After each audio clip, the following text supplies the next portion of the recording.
I'm Chad. I'm Dad. No, wait a minute, I'm supposed to be Dad first. Oh yeah, you're Dad. I'm Dad. I'm Chad. And this is our channel.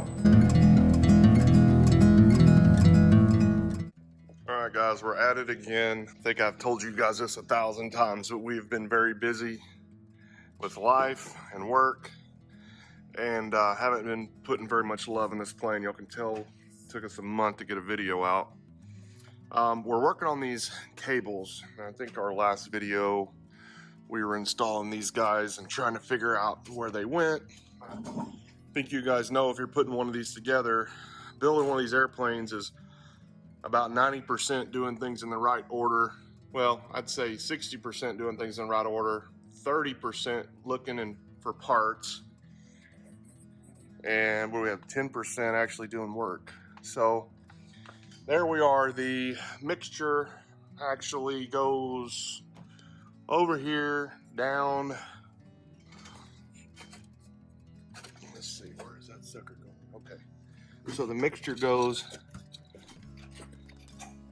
in the top hole. And then it snakes around. You can see it, I don't know if you guys can see that coming out of that top hole. And I had to take a bunch of things apart. Again, if you knew what order to do things in and we sure as hell don't do a damn thing in order. So it snakes back around there. We found some photos. When we went to Oshkosh, Randy didn't take the bottom cowling off, so I didn't see any of this down here like I wanted to. So we searched and searched and searched and found some photos. This is just loosely in here right now. I haven't shoved it all the way in.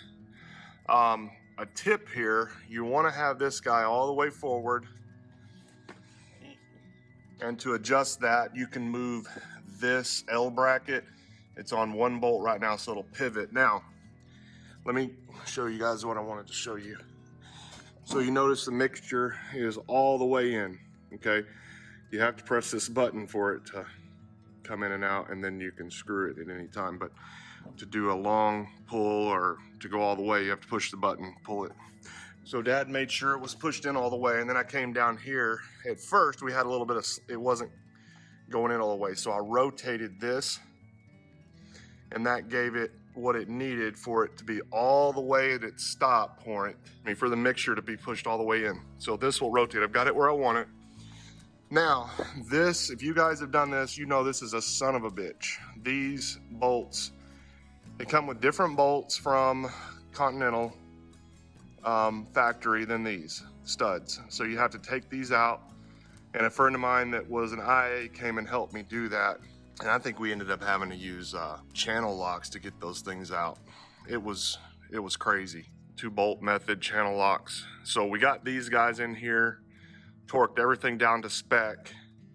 Now, this comes with 1 bolt hole already where it needs to be, and then it gives you a small one, like as a pilot hole, and you're supposed to drill down through here into this guy, okay?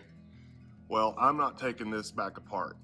This would take, I've got it all torqued, I've got inspection paste on it. I don't want to take that apart. So what I've done here, and there may be a better way, but I've taken and I've drawn a mark around this, and I've also taken some pencil lead because I can't get anything else in there to try to mark my hole. And what I'm going to do is drill like a number 40 into this. Once I take it apart, I'm going to measure with my micrometer and try to find really close where that hole is, drill a number 40, put it back, get everything situated where it needs to be, and then go through this with the correct size. And I don't know what that is right now, but whatever size that bolt is, I'll measure it, make sure we get it. But that's the plan. In a second here, well, it'll be momentary for y'all, it'll be an hour for me.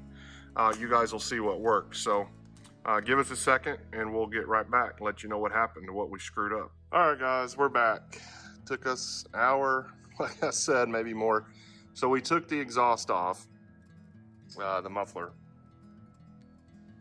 Allowed us to get to everything better. Plus these were kind of in a bind because when we fitted up the cowling, we had to push these more inboard. You can see this guy's pushing on this oil overflow tube here, not overflow, but whatever the heck that is. It's late. I guess that's a vent for the oil, for compression gases or whatever. Anyway, somebody correct me. I'm delusional. So that ended up working. Let me unscrew this so I can get back to what we were.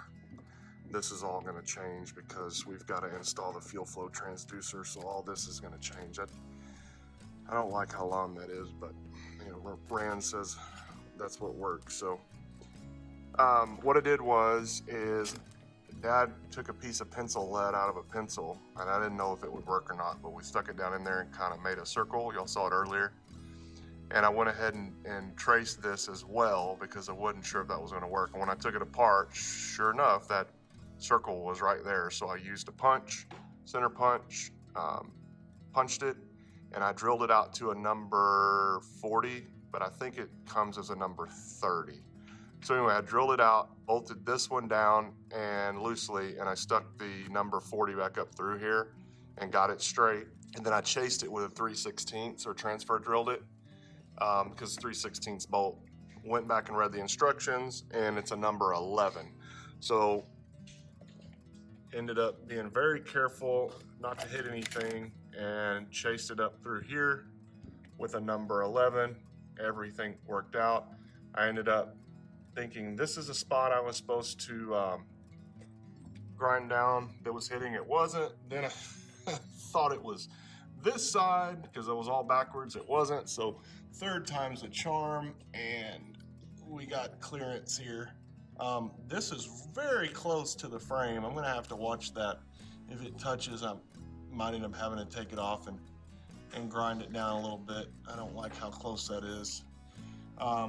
Anyway, so that's fixed now. Everything is where I want it. Let me zoom out here. Check the travel on this. The travel is where I want it on the inside.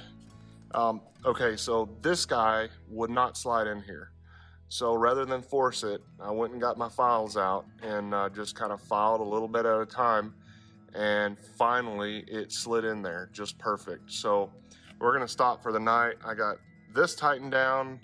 We're gonna safety wire that when we come back tomorrow. Put our eyelet together. I'm gonna go ahead and put this back so we don't get any unwanted spiders or trash in this thing.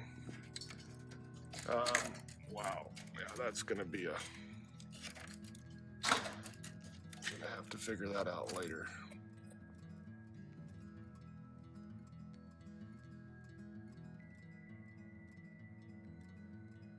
Go. Hey guys, thanks for watching another episode of Dad and Chad. If you like this video, share it with your friends and give us a thumbs up. And never miss an episode of Dad and Chad by hitting that subscribe button. Because we'll be back next Tuesday with another episode. Thanks again for watching Dad and Chad.